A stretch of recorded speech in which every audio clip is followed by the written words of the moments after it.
Good evening. Welcome to another edition of Scotland at 7 with me, Gordon Ross. It's the 26th of January.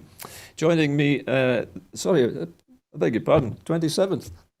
Is that right? I've got a misprint on my cue here. Anyway, my special guest this evening is Owen Thompson MP for Midlothian. Welcome to the programme. Evening, Gordon. Hi.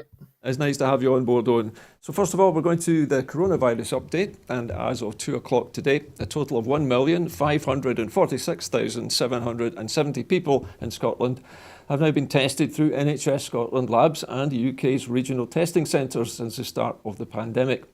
And of these, 1,371,438 were confirmed negative. 175,332 were positive.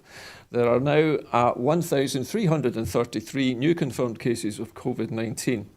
This will be an underestimate of the number of cases, as not everyone with the virus will display symptoms, and not all those with symptoms will be tested. There were 92 new reported deaths of people who have tested positive today. The number of patients in Scotland who have died from coronavirus caused by the coronavirus COVID-19 infection now stands at 5,888. This number only includes those who've died in hospital having received a positive test for the virus. Of the people who have tested positive, 2,016 were in hospital last night, 145 of whom were in intensive care. Now, 462,092 people have now received their first dose of the COVID-19 vaccination, and 6,596 have received their second dose. The latest UK daily figures published today show that 101,887 patients who tested positive for COVID-19 have sadly died from their illness, an increase of 1,725 since yesterday. This number refers to deaths in all settings and not just hospitals. Now, further updates, and as of the 24th of January, 7,902 deaths have been registered in Scotland, where the novel coronavirus, COVID-19, was mentioned on the death certificate, according to statistics published by the National Records of Scotland, the NRS, today. In the week of the 18th to the 24th of January, 448 deaths were registered which mentioned COVID-19 on the death certificate. This is an increase of 75 deaths from the previous week. Of the 448 deaths between the 18th till the 24th of January, 72% were of people aged 75 and over. 14% were aged under 65. The highest number of deaths occurred in North Lanarkshire at 48, followed by Glasgow City at 43 and Fife at 33. The majority of deaths occurred in hospitals, representing 294 deaths. 111 occurred in care homes, 35 at home or in non-institutional settings, and a further 8 in other institutions. To place these statistics in context, the total number of all-cause deaths registered in the week ending to the 24th of January was 1,543. That's 12% higher than the average for the same time in the period of 2015 to 2019. If you'd like to join the conversation here tonight, of course, you can do so on Twitter by following us at Broadcast Scot and using the hashtag Scotland at 7. Now to tonight's main headlines. Travellers to the UK from high-risk countries will have to quarantine for 10 days. Travellers arriving to the UK from high-risk COVID-19 countries will have to quarantine for 10 days in a government-provided accommodation to stop new variants of the virus, Boris Johnson announced in Westminster today. Johnson said that the government had already banned travel from 22 countries where there was a risk of known variants, including South Africa, Portugal, South American nations. But any arrivals who cannot be refused entry would be required to isolate in government-provided accommodation.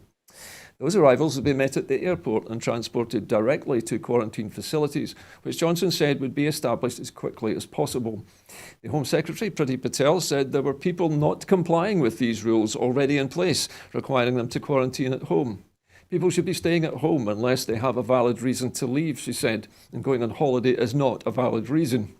The SNP's Joanna Cherry said that the Scottish Government was not satisfied that the policy went far enough, and she hoped that the UK Government would listen to their representations. Now, if I could come to you, Owen, for your comments on this particular story. Quarantine for 10 days. I think it's important to mention that also this was supposed to be at the traveller's own expense. Is that right? That's certainly how it seems to have been initially reported, which does beg the question: what happens if somebody coming to the UK for an essential reason can't afford that? And there doesn't seem to be any answers to that. The Priti Patel did dodge, well, she dodged questions all over the place today from Joanna and other colleagues across the chamber. So it's not exactly clear how they're going to make this work. So do you think perhaps that, among other things, that is one of the major flaws in this plan at the moment? One of the other things, incidentally, Owen, that occurred to me when I was looking at this story this evening is that there is a UK variant. And I wonder actually whether there should be special measures put in place to actually prevent the UK variant from getting out of our airports and into other countries. I think the thing that is shown up most out of this is just how slow the UK government have actually been to react around borders. Priti Patel herself has been reported as having said that she said borders should have closed as far back as March last year. And Joanna made that point today. She made the point yesterday, as did I. If that was the case and she runs the department, why wasn't that then implemented, or is she being completely undermined within her own party group and simply not listened to within the government? Or actually, is she just kind of trying to pretend that that was the case all along? So we do need to do everything we can. And I know the Scottish Government are saying that if the UK Government don't go far enough, that they'll look at what other mechanisms are available to them. Owen, can you tell me, based on what you've just said, what the Scottish Government might have in mind? Because Joanna sort of alluded to the fact that the Scottish Government were not satisfied with these particular measures. Is there something which the Scottish Government would like to see changed, or maybe something new enforced? Well, obviously, I think the Scottish Government have been very clear that they want to take every action possible. And once we see what these measures by the UK Government actually are, the Scottish Government will need to take a look at that and see what else might be required for Scotland. So there's a wee bit of chicken and egg, because we need to see what it actually looks like when it hits the ground, because like so many things with this government, what they announce and what the reality is can often be very different. The other question that springs to mind, Owen, at least in my mind anyway, is the fact that not all flights coming into the UK fly in through Heathrow Airport. Some of them come directly into Scotland. Some of them come as internal links between English airports and Scottish ones. Is there any way in which the Scottish Government could actually prevent travellers from moving through the UK air corridors into Scotland without self-isolating? Is that just maybe taking it too far? To be honest, I don't know. I suspect that's one of the things that they will need to be looking at. But if somebody has arrived from overseas, then the UK government system should be kicking in and enforcing that quarantine. We'll see when the detail comes forward how much they've actually made sure that that's enforceable. I was just thinking about maybe Scots coming in from these countries and flying in through Heathrow. Would they be asked to quarantine in London, or would they be permitted to travel on to Scotland and quarantine there? This is a question which I think a lot of travellers might have. And it's a very good question. I mean, on the face of it, it looks like anyone travelling into Heathrow would be taken from there to accommodation near Heathrow. And in many ways, again, it's systematic within this government that they don't seem to look at the big picture. They think everything's London-centric and it's all pulled in there. And anyone travelling there would, of course, only be travelling to London and not looking to travel on anywhere else. So, again, when the detail comes forward, we'll see what it means. But I doubt that that's actually crossed their minds. Okay, so perhaps the UK government there is just wearing its British glasses and centering everything on London. Well, I'm going to move on to our second story now, Owen, and that is, in fact, something which you brought to the Commons yourself today. Now, Owen Thompson, our guest tonight, MP for Midlothian, has presented a bill to the House of Commons today that, if passed, would help tackle rampant Tory cronyism at the heart of government. The Ministerial Interests Emergency Powers Bill would force UK ministers to answer questions about any personal, political or financial connections they may have to a company that is awarded a government contract. The bill follows a series of revelations that the UK government has awarded billions of taxpayers' money to companies linked to the Conservative Party during the coronavirus pandemic, including a National Audit Office report revealing a lack of transparency and and adequate documentation of UK government procurement decisions during the COVID-19 pandemic. It also revealed that high-priority VIP lane was set up to allow suppliers with links to politicians or senior officials to pitch directly for work. Information submitted to the Public Accounts Committee by Transparency International UK states that 68 contracts worth over £3 billion merit further investigation. 66% of COVID-19 related contracts awarded between the 1st of February and the 1st of November 2020 worth £8.4 billion were not disclosed within the legal timeframe, and 17 of the contracts awarded by the Department of Health and Social Care worth £971 million relate to companies with political connections. Now, I know from talking to you earlier on before the programme tonight, Owen, that this is obviously a very important topic for yourself. The thing that struck me instantly about this is conflict of interest must be the major problem here. How serious do you believe this problem is within the British government at the moment? Yeah, I mean, when we consider that of the contracts, well, from the March when the pandemic and lockdown started through to June, £10.5 billion of contracts were awarded to contacts of the government, according to the National Audit Office. And the VIP lane that we refer to, it was only because the National Audit Office highlighted this fast track that any of us even know about that.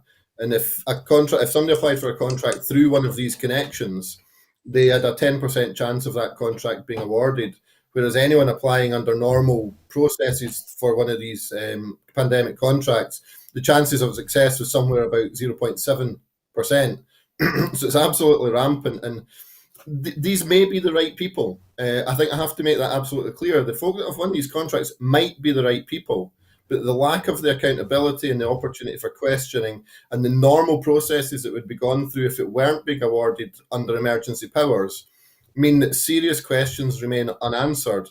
So the bill that I've presented, I mean, the crony bill, if you like to give it a short title, this would mean that any of these contracts, a minister with any connection to somebody gaining one would have to make an oral statement to Parliament and stand up and face questions. Now, if they're confident that these are all legitimate contracts going to legitimate businesses and legitimate people, they have nothing to fear and should be racing to back it. However, you mentioned. Oh, sorry. Oh, carry on. No, carry on. And I was just going to say, taking on from a point that you made there about the fact that some of these contracts might have been awarded to appropriate people. I was reminded recently of the Tory Vaccines Minister, Mr. Zahawi, whose company, Zahari Warren Limited, on the day it was incorporated at Companies House, the day after that, the name of it was changed to Warren Medical. And his company, or rather his wife's company, because she then became the major shareholder in it, was then awarded a government contract. Now, surely this is such a blatant conflict of interest that it must have flagged up some concerns in the House. Well, under the emergency powers, they're not routinely, these sort of contracts aren't currently routinely reported to the House. We only know about them through the hard work of groups like Open Democracy and Transparency International UK and reporting in Byline Times and others. Many academics have been doing research into this. I mean, there's companies being run by Conservative councillors being awarded £156 million contracts to import PPE without any competition. You've got a company who, well, it was Matt Hancock's former neighbour, who ran his local pub. And they had a conversation on WhatsApp that turned into a multi-million-pound contract to deliver vials for the vaccine. So it's these sort of things where there are serious questions that need to be asked about how this happened, that at the moment there is no mechanism to ask these questions and hold the government to account. The minister concerned in my earlier question, Mr. Zahawi MP, he, as the Minister for Vaccines, he must have known that these contracts were coming up before he registered this company and before he transferred the shareholding to his wife's name and changed the name to this Warren Medical Limited. Now, as far as I can understand it from Companies House, Warren Medical is essentially a property company and has nothing at all to do with medicine or PPE. I'm puzzled as to how they could manage to conceal this from us for so long. Yeah, and the sad thing of it is it's not the only situation like that where a company that may have existed in some form or other, whether they've changed ownership or directors or whatever, have been awarded contracts for something that they have got zero experience in doing. Another pest control company, which was valued at about £19,000, was ordered a multi-million pound contract to deliver PPE that then ultimately failed. I think that one was worth about £108 million. It's serious money that are being talked about with these contracts. It's not a small bit of business here and there. This is massive amounts of taxpayers' money, and we're all going to be paying through our taxes for these contracts over decades to come as the bill for the pandemic has to be paid back. So I think it's only right that we have a look into the detail of how it's come about, and this kind of the Tory chumocracy of just handing out the best contracts to all their chosen pals. It's not on.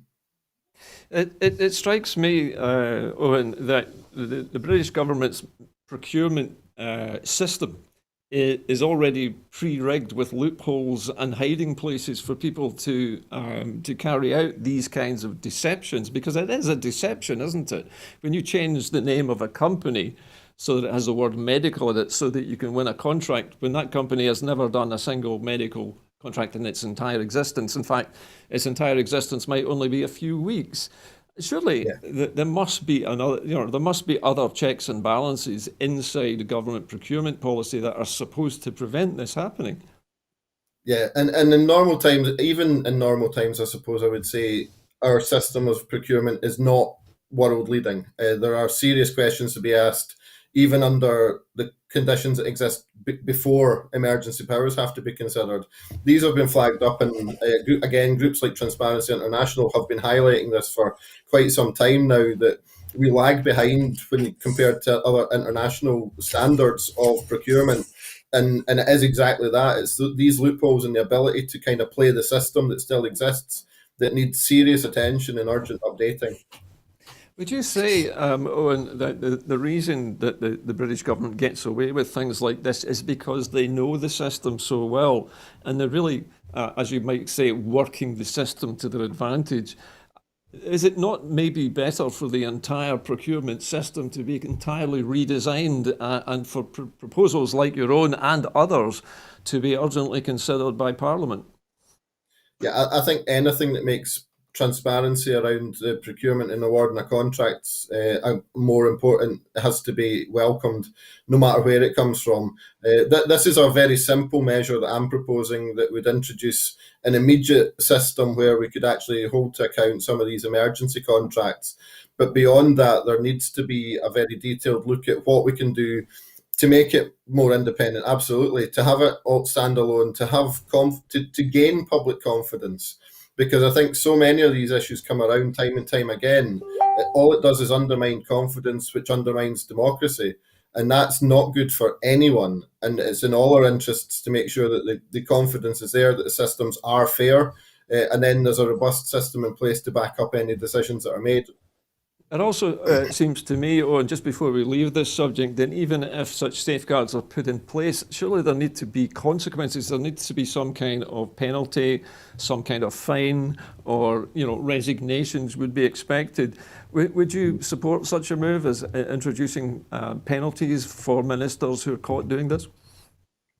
Yeah, and in theory, there already is under the ministerial code. The conflicts of interests are dealt with in that, and certainly you would think that should be something that they should be taken into account. On this front, particularly with the contracts awarded under emergency powers, that seems to have been the furthest thing from their minds, because they've created a system where they could just effectively do whatever they wanted. Okay. Well, listen, thank you very much for your comments on that, Owen. We're going to move on to our next story now concerning the I beg your pardon, the Prime Minister's trip to Scotland. At a press briefing today, the First Minister, Nicola Sturgeon, questioned whether Boris Johnson's planned trip to Scotland on Thursday is genuinely essential, suggesting his visit makes it harder to convince the public to stick to travel restrictions. People like me and Boris Johnson have to be in work for reasons I think most people can understand, but we don't have to travel across the UK. Is it really essential right now? We have a duty to lead by example, and if we're going to suggest that we don't take these rules seriously, as we should, it gets harder to convince other people. The First Minister made it clear that she was not saying the Prime Minister was not welcome in Scotland, despite how her comments might be portrayed by some of the UK media. Now, Owen, this is obviously a very current topic, particularly on social media, about Boris Johnson's trip to Scotland. Now, quite apart from the fact that he's coming up presumably to bolster support for the union. Do you think that Mr. Johnson can justify travelling, 600 miles in the middle of a pandemic after telling everyone else to stay at home? I do struggle to think up the reasons for essential travel for him just now. We can do so many things remotely and virtually that I genuinely struggle to think of a reasonable excuse for him to have essential reason to travel anywhere outside his own constituency, his home, and Parliament if he needs to go to Parliament, which even there, the opportunities to participate remotely are far greater than they had been until recently. So it's important that all of us take a real hard look at anything that we're doing and consider, is this absolutely essential? And if it's not, then we really need to be thinking about that. And the First Minister's right. The Prime Minister really needs to be having a good hard look and considering how he's leading by example. So would you say that Mr. Johnson's political popularity makes his trip essential? To be honest, well, I think any time the Prime Minister visits Scotland, support for independence seems to be gaining a bit of a boost. So exactly what his ambition of a visit is looking to achieve, I'm not entirely clear. Obviously, we'll need to see what he ends up deciding he's wanting to do if he does eventually turn up. But like I say, I'm struggling to think of a reason that would be legitimate and could perhaps achieve any goals that he might personally have.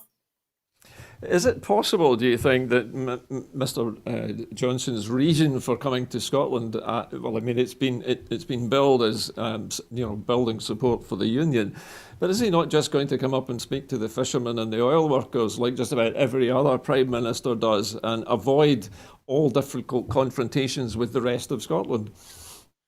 I have to say, if on this occasion particularly, if he's looking to avoid difficult confrontations, he's certainly not going to be going anywhere near the fishermen after the absolute tragedy of the deal that they've struck with leaving the European Union.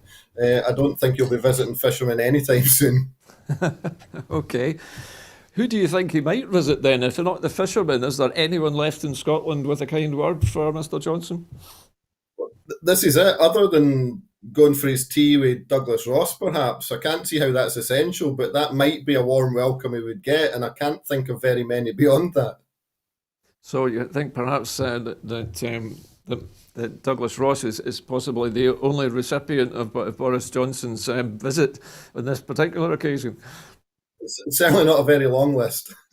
It certainly isn't. One person is probably as short a list as you could draw up, I think.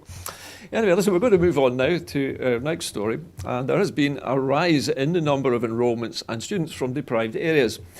Higher Education Student Statistics UK 2019 to 2020 published today show that the Commission on Widening Access, their interim target, that at least 16% of full-time first degree entrants to Scottish universities should come from the 20% most deprived areas by 2021 has been met. Commenting, the Minister for Further and Higher Education, Richard Lochhead, said, "Every young person should have an equal chance of success, no matter their background or circumstances. So it's great to see the number of Scots from the most deprived areas at university hit a record high and exceed the target a year early." This is a testament to the progress that universities continue to make to admit students on their potential and not just on their academic achievement. By 2030, we want 20% of students entering higher education to come from Scotland's most deprived backgrounds. And the Commissioner for Fair Access has previously said that Scotland is setting the pace in the UK in widening participation. In addition, today's data shows that the highest number of Scots domiciled students at university since 2009-2010. Access to higher education must be based on the ability to learn and not the ability to pay, which is why we are maintaining tuition-free university education for eligible students from all backgrounds and financial support for those who need it most. Now, this is surely a tremendous piece of news for the Scottish Government. This is a vindication of a policy which it seems that Scotland is leading on. Yeah, and in the current environment, getting something that's a genuinely good news story, it's so refreshing because, there's so much difficulty going around just now that seeing this level of achievement and actually delivering on an agenda that's been so central to the government for such a period of time, it's great to see such a positive outcome in this interim report. What do you think, Owen, is driving people, young people from deprived backgrounds so hard to get a university degree? Could it be perhaps the fact that the effects of Brexit combined with COVID are reducing the number of job opportunities which you can have without a university degree? I think there'll always be a range of reasons, but obviously the focus and attention that's been put on encouraging and showing university as an option for anyone from any background that's been in place from the Scottish Government has to be seen to be having an effect as well. But undoubtedly, the opportunities in job market are very different coming out of school perhaps just now as they might have been a year or 2 years ago. So there'll be a range of issues around it, but it certainly shows that the work that's gone into encouraging access to higher education from any background is working. In contrast to the system which operates in England, where students are forced to pay tuition fees, how important do you think is it as a factor in the decision of these young people from deprived backgrounds to go to university? Is it the enabling or one of the major enabling factors in their decisions? I think knowing that you're not going to be saddled with a huge debt when you come out of it must be reassuring. Education should always be free. Education should never be about who can afford it and who can't. That's one of the most fundamental issues I think that any government in Scotland could ever hope to stand on for any election. And I'm just so glad that we've got a government that sees that and it is so central to what we do. And when young people are looking at what options are there for them, just that knowing that they don't have to leave university with 40, 50, 60,000 pounds of debt hanging around their necks and wondering what we'll do to get rid of that in the years ahead, that must be so refreshing. I benefited from free education, so many others did, so it's absolutely right that our young people today should benefit from a free education as well. Would you say, just before we leave this subject, that the Scottish Government's policy in this area and also its public messaging to young people in deprived areas has been successful in creating the environment in which they feel confident enough to do this? I think confidence is a big part of it. As a nation, we always tend to be a wee bit, I don't know if I could do that, where other countries seem to be so great at, of course I'm going to do this, and they're the first ones in there. So anything that we can do to build confidence of our young people to be able to achieve whatever it is they want to do, it has to be a positive. And I think we just need to look at the numbers here to see that is starting to happen, and we are developing, and there's a new generation growing up in Scotland who do have a confidence who they are and where they come from and where they want to be. Okay, well, thank you for those comments, Owen. Now we'll move on to our next story this evening. The SNP has condemned the United Kingdom government for their decision not to replace safe legal routes for unaccompanied child refugees stranded in Europe and seeking sanctuary in the United Kingdom. The Immigration Minister, Chris Phillips, has confirmed that despite claiming to take responsibility for the welfare of children very seriously, they would no longer offer a legal route to the UK for asylum-seeking children who did not qualify under strict family reunion rules. Passed in May 2016, the Dubs Amendment required ministers to relocate and support a share of asylum-seeking children in Europe who had fled war-torn countries. But this agreement has now ended and is not to be replaced.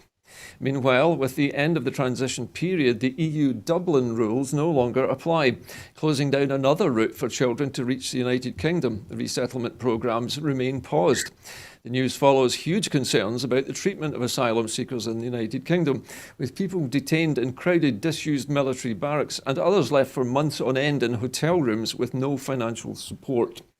Now, this is a very worrying development. I think you would agree, Owen, that the United Kingdom government seems to have abandoned any pretense at caring whether these children live or die. It seems they don't seem to care at all about young unaccompanied children who may be fetching up in Europe with no place to go. Surely this is something which the Scottish Government might be able to do something about, given the opportunity. Yeah, I know that there's an appetite to try and do something because, I mean, you're right, it's an absolute abdication of the responsibility of a UK government that clearly just does not care about some of the most vulnerable children in the world. These are not children who are travelling across hundreds of miles across Europe to achieve some sort of financial gain. These are children who are fleeing for their lives, often without any family at all. Very young children, and all they're looking for is a safe place to get to. And we've got a UK government who are saying, no, sorry, we don't care.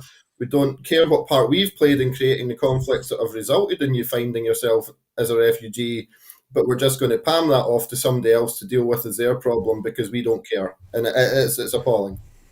Although the immigration issue is so-called a reserved power to Westminster, is there any way in which the Scottish Government might offer to help these children, perhaps in a sort of intergovernmental European Union Scottish Government arrangement? Because if the UK government doesn't care about them and the Scottish Government is able to offer them sanctuary here, surely that would be a sensible solution, because the numbers of these children, it's not huge, is it? No, it's not huge, which it further enhances the sort of the sheer lack of compassion shown by the UK government, I suppose. But there have been challenges in trying to offer the hospitality, if you like, of Scotland to support some of these such vulnerable people trying to come to Scotland. But in the UK government, so often are the barrier to that. I mean, the Dubs Amendment and the Dubs process itself was supported cross-party. Folk in all parties supported the principles and what it stood for. Unfortunately, the government simply used their majority to railroad to get that removed, and this is the result that we have to see in trying to pick up the pieces. And it's not anyone here, or it's not the decision makers here that are going to feel the impact of these decisions. It's the young children trying to simply find safety, and that's it's beyond me. I'm wondering, Owen, perhaps if the third sector, if the voluntary sector, particularly those who deal with orphan children in war zones, and perhaps the adoption service in Scotland might not be able to get together and find suitable immigrant families who are here legally and settled in Scotland to take some of these children in. Yeah, and I think there would be an appetite for that. I think there would be an appetite to find a solution. The biggest problem we have is because it is reserved, the barriers and the obstruction that are put in place by the UK government can prove challenging. That's not to say it's impossible, and I know that there's some really good people working very hard to find solutions and reaching out. And I mean, as a country, we've always looked beyond our own borders in a way that sometimes doesn't happen in other places. And we'll always look to do what we can to support those who really need help. So yeah, I would be hopeful something could be done. I just have such a massive frustration at the attitude of the UK government to abandoning folk that just need a bit of help. My understanding, Owen, of the numbers of children involved is that they're in the hundreds, not the thousands. They're not exactly a massive wave of illegal immigrants.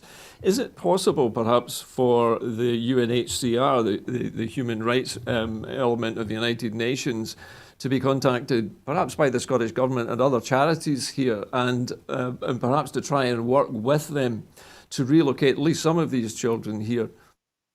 Yeah, I think organisations like that could play a significant role in this, because intransigence of the UK government needs to be challenged.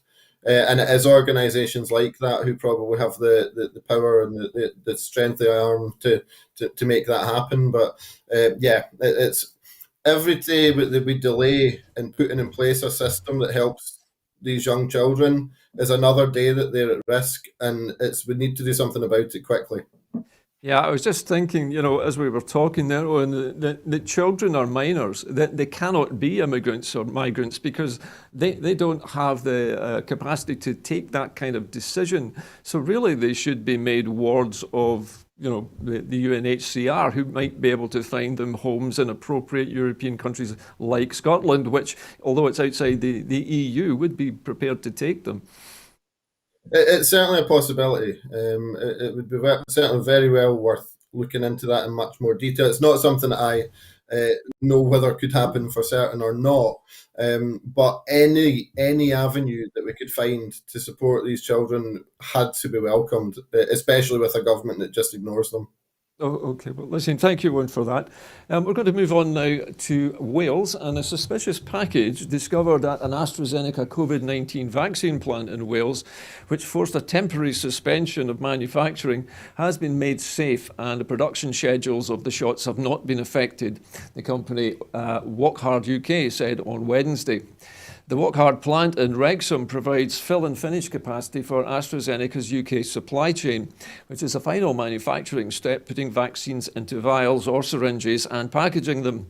Wockhardt said that there had been a partial evacuation of its site after it received a package on Wednesday morning, and that manufacturing was paused while the package was investigated. Now, sadly, we don't have any more information on this suspicious package, Owen. But if this turns out to have been a real danger to life, what can the perpetrators of this crime hope to achieve by doing this, do you think? Yeah, it's a strange one because I think the production of the vaccine is in all of our interests, because the sooner that we can roll out the vaccine program across the whole of the population, the sooner we can actually get back to something a bit more like normal, and some of the restrictions that we currently have can start to be eased. So any disruption to that's only going to delay us getting back to something like that. So I just can't understand what would motivate anyone to do that. There doesn't seem to be any kind of real outcome of that benefits anyone. Do you think that the events in Wales perhaps would make it necessary for there to be a general tightening of security around pharmaceutical plants across the UK? Yeah, I actually thought that the security around pharmaceutical plants was already pretty tight. But it's one of these situations where it's when something like this happens, you do have to have a look and say, is it as good as it could be? And yeah, particularly just now when we're looking at the production of the vaccine that is so essential to all of us, that we do probably need to have that look and review what's in place already. Now, the domestic terrorism, which I think this particular event would fall within the scope of, is very unusual in the UK these days and tends to only be done in criminal cases where people are trying to extort money. Now, nobody seems to have claimed responsibility for this potential package. But the fact that the authorities are saying that it was made safe leads me to believe that perhaps it wasn't safe to begin with. I'm not sure if that's the case. Have we any more information on that, Owen, that you know of? Not that I've seen, although I'll admit I've been tied up in meetings for a lot of this afternoon, so I've not caught any updates on that story. When that sort of language is used, it does kind of make you wonder what it was and what it was. But I've got no doubt in due course that further details of that will come through. I know it's often, we often speculate about things, but there have been sort of fairly loud noises being made by a very small minority of anti-vaccine campaigners But I still, I don't know about you, but I struggle to see what the motive is behind this other than perhaps extortion. Yeah, yeah. Like I say, I mean, I can't see what benefit there is to anyone to disrupting the production of vaccines. I guess It, we'll it, have to wait for the police to update us if there is any further news on the investigation. Okay, we're going to move to America for our next story now, and Reuters. Reuters are reporting. I beg your pardon. Beg your pardon. We just had a news flash that's just come in actually, and this is from the Daily Record today. It says that the former MP, George Galloway, has suffered another setback in his bid to get elected to Holyrood. An application for the party he founded, called All for Unity, was rejected by an elections body due to incomplete paperwork. According to its website, A4U is seeking to form a government of national unity in favour of the union. He's listed as the A4U founder and nominating officer, while Old Etonian Jamie Blackett is the leader. The party intends to field candidates in the regional lists, and Galloway has said that he will stand in the south of Scotland. However, the Electoral Commission last year rejected an application to register as Alliance for Unity. So it seems that Mr. Galloway has had several attempts at this, and it keeps failing. Anyway, to come back to our story. Well, okay, before we come to our next story, Owen, what do you make of Mr. Galloway and his attempts to start this new unity party in Scotland? Is he ever going to manage it? well, I mean, I would have thought that if he had any ambitions of genuinely sort of leading any kind of coalition of any kind, getting your paperwork in order might be a pretty basic fundamental of actually the first steps to be able to doing that.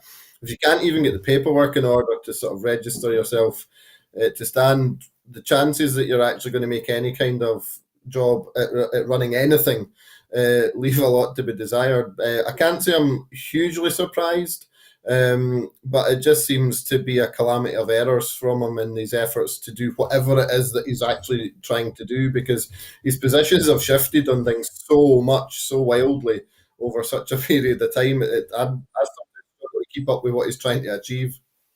Well, I think we'll leave Mr. Galloway there then for the time being. And again, let's sort of move to America for our next story. And Reuters are reporting that Enrique Tarrio, the leader of the Proud Boys extremist group in the United States, has in a past as an informer for federal and local law enforcement, repeatedly working undercover for investigators while he was after he was arrested in 2012, according to a former prosecutor and a transcript of a 2014 federal court proceeding. In the Miami hearing, the federal prosecutor, Federal Bureau of Investigation agent Ontario's own lawyer, described his undercover work and said that he had helped the authorities prosecute more than a dozen people in various cases involving drugs, gambling and human smuggling. In an interview with Reuters yesterday, Tarrio denied working undercover or cooperating in cases against others. "I don't know any of this," he said when asked about the transcript. "I don't recall any of this." The law enforcement officials and court transcript contradict Tarrio's denial. In a statement, the former federal prosecutor in Tarrio's case, Vanessa Singh Johannes, confirmed that he had cooperated with local and federal law enforcement to aid in the prosecution of those running other separate criminal enterprises, ranging from running marijuana grow houses in Miami to operating pharmaceutical fraud schemes. Washington police arrested Tarrio in early January when he arrived in the city 2 days before the Capitol Hill riot. He was charged with possessing 2 high-capacity rifle magazines and burning a Black Lives Matter banner during a December demonstration by supporters of President Donald Trump. The DC Superior Court ordered him to leave the city pending a court date in June. Although Tarrio did not take part in the Capitol insurrection, at least 5 Proud Boys members have been charged in the riot. The FBI previously said Tarrio's earlier arrest was an effort to preempt the events of January the 6th. Now, Owen, this is a remarkable story that one of the major figures, if not the leader, I should say, of the so-called Proud Boys extremist group, has had a past as an informant. How does that affect, do you think, the story of the Capitol riots and the takeover of the Capitol building? Can he have played any role in the way that went down? And why was it, do you think, that law enforcement officers seemed to roll over so easily in the face of this crowd? Yeah, I mean, the fact that he was there just a couple of days before, you would have to suspect that that was not accidental. There seems to be becoming more and more of a sort of blurred line, I suppose, between law enforcement and some of the protesters, well, I suppose I call them the terrorists who attacked the Capitol building. Because I saw the reports of two police officers who'd taken photographs of themselves storming the Capitol building. They've now been sacked by the respective law enforcement agency they were with. But that kind of blurring of folk who are meant to be upholding the law actually taking part in that attack, and now this bit of news, I suspect that there's probably going to be quite a bit more of this sort of thing coming as more and more of the individuals who are involved are investigated. Well, one of the things that occurred to me when I read this story, Owen, was the fact that this might be seen as a deliberate non-action by the security service, so that the event did unfold and would make Trump, into a figure of national hatred and ridicule. Is it possible that this man had given information about what was being planned, and the United States security services allowed some of it to happen? I think what I would be pretty confident of is that somebody who's sort of undertaken that sort of acts of domestic terrorism, given an opportunity to protect their own back, as this looks like it's been, that's not entirely surprising. And I wouldn't I wouldn't bet that he'd be the last one that we find who's been doing things like that. Whether it was all to try and either undermine or to put in place a position that made Trump into a particular position. I mean, he certainly does enough of that himself in the things that he said prior to the inauguration of Joe Biden and subsequently, albeit that his platform's been significantly reduced as a result of his expulsion from social media. Do you think that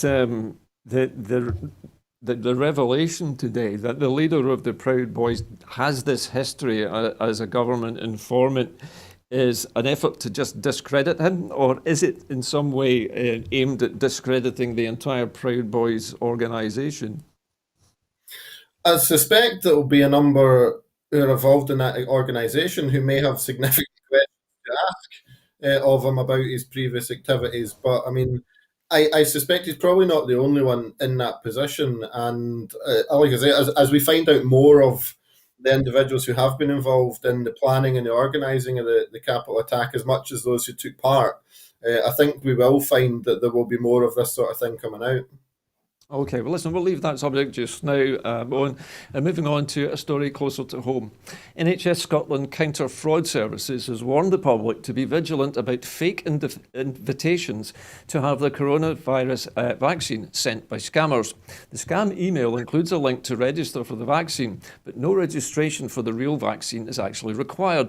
The fake site asks for bank details either to verify identification or to make a payment.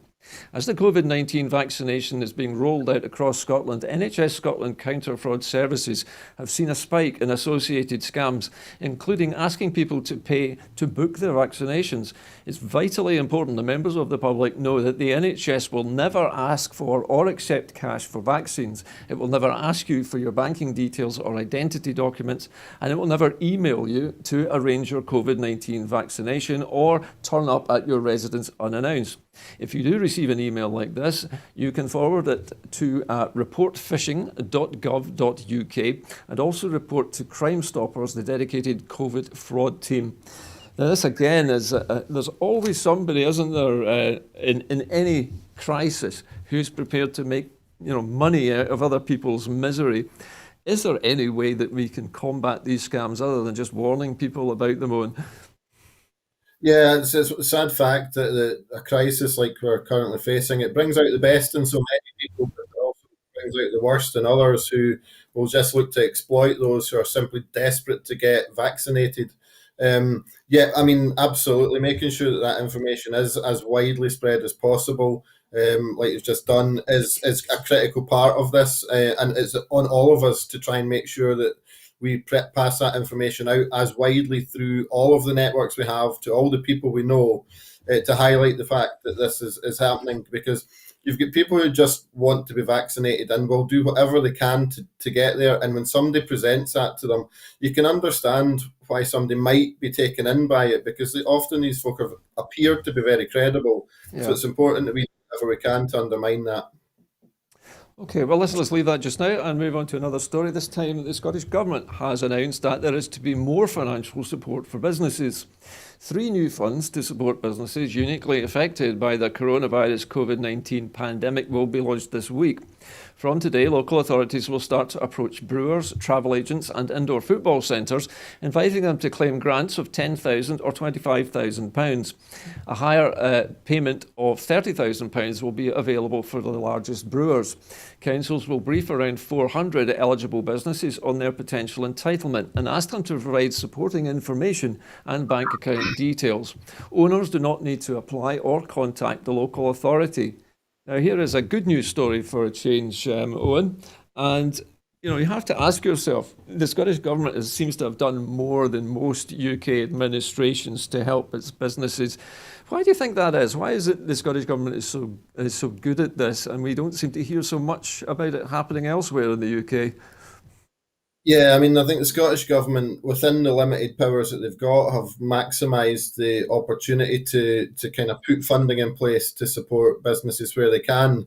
I think that there is a mass frustration across the board that the UK Government have failed so many. I mean, we've got the 3 million excluded who have had zero support whatsoever.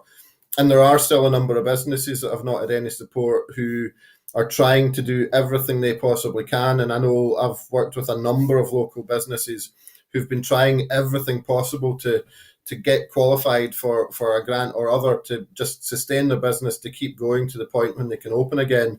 And it's frustrating. So it's great the Scottish Government are clearly listening, because I know from situations that I've seen where businesses previously didn't qualify for anything, and now as a result of actions of the Scottish Government, they do.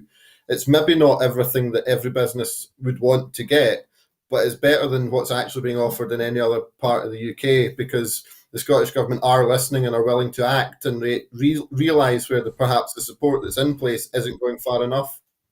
If I take your point to its logical conclusion, Owen, if Scotland were already an independent country, how do you think the situation would differ from what is currently in place?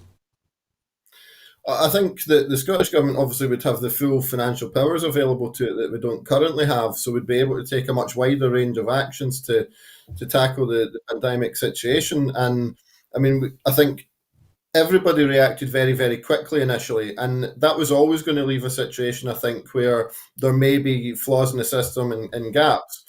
The biggest frustration I have with the approach of the UK government is that even when these gaps have been highlighted over and over and over a period of 10 months, they've refused to act on them. Whereas I would be absolutely confident that a Scottish government in that situation would take action to address the shortfalls and the gaps in the way that they have, to the extent that they've been able to. Okay, well, listen, we're going to stay at home for our next story, and it is another good news story. More than £25 million is going to disadvantaged and remote communities around Scotland to support regeneration and employment projects. The money from the Regeneration Capital Grant Fund, or the RCGF, will go to 26 projects to tackle inequalities and deliver inclusive growth. Over 400 businesses and organisations will benefit from projects which will support or create more than 1,220 jobs, as well as thousands of training places by refurbishing and bringing back into use 26 empty buildings to provide space for community enterprises. Now, this again is another great example of the Scottish Government apparently doing its day job, Owen. But why does Scotland seem to value its community projects so highly? Okay, I think that the community projects themselves, I think they sell themselves. We've got such strong communities around Scotland, and so many different ideas and innovative ways, and so many groups who they want to make their community better. So putting in place funding like this to support them, it's recognition of the hard work that they put in. But again, it shows a government that's listening to the people it represents and actually acting on their ambitions. I was just going to say, Owen, I was reminded briefly while we were discussing this there that in the rest of the UK, the National Lottery is used to support good causes. But is there not, I mean, if Scotland, let's say Scotland were independent, would it be possible, do you think, for these kinds of payments and these schemes to become a permanent part of Scottish political and community scene? I certainly don't see why not, because, I mean, we've seen through things like the instigation of the Citizens' Assembly and other methods that the Scottish Government are listening. And I mean, I would hope that whatever Scottish governments we have going forward, and as an SNP MP, I'm hoping that that's going to be an SNP government carrying forward, but that we would have governments in Scotland that listen, because we have very active and very engaged communities who are now used to actually being involved in the process of delivering support and delivering improvement in their communities. And they're a genuine partner of the government. They're not just a sort of an irritation on the side. They're actually part of the process that helps us all to deliver on the priorities we have for the country. Would I be right in saying, Owen, that the Scottish government actually has a communities minister?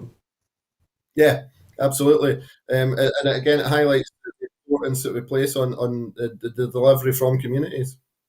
Would you anticipate, Owen, that should the independence referendum produce a positive result and we become an independent country again, that the Scottish Government would put in place a permanent series of funds like this to not only just to keep these projects going, but to expand them across the country?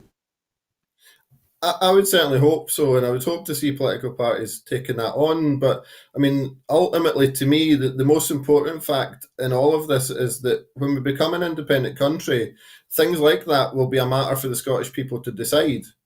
If that's something that Scottish people want to see happening, they'll elect a government who are going to deliver on that. They won't be electing a government that simply does whatever it wants to do without listening to them. They'll have a direct say over who governs all aspects of our lives, and that to me is a natural state to be in. Would you suggest, based on what you were just saying, that in the event of independence, that when the new Scottish state is created, that the Parliament is configured in such a way that there is representation for communities in a particular way, so that they have access to policy making?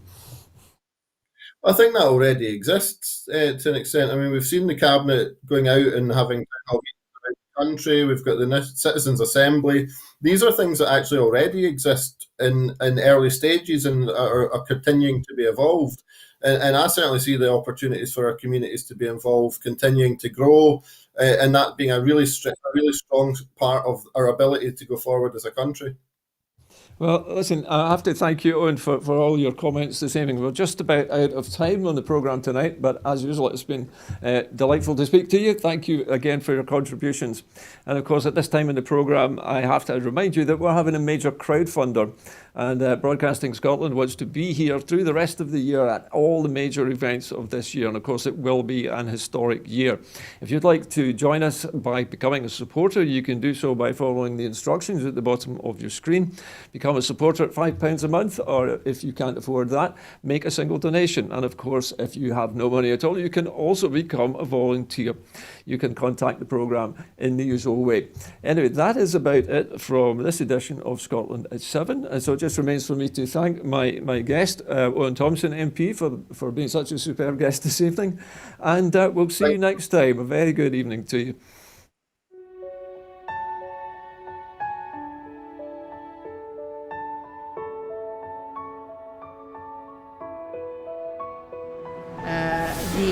The Catalans, the Basques, the Galicians in the Basque.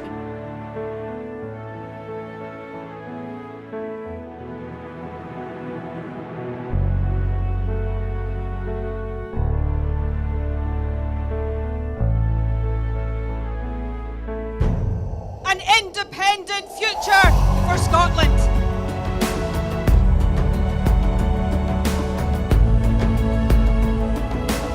How quickly do you think a referendum can be arranged?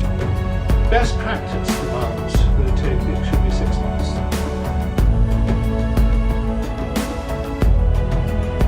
Just looking at the overall share numbers for Scotland at the moment, the SNP 46.4%.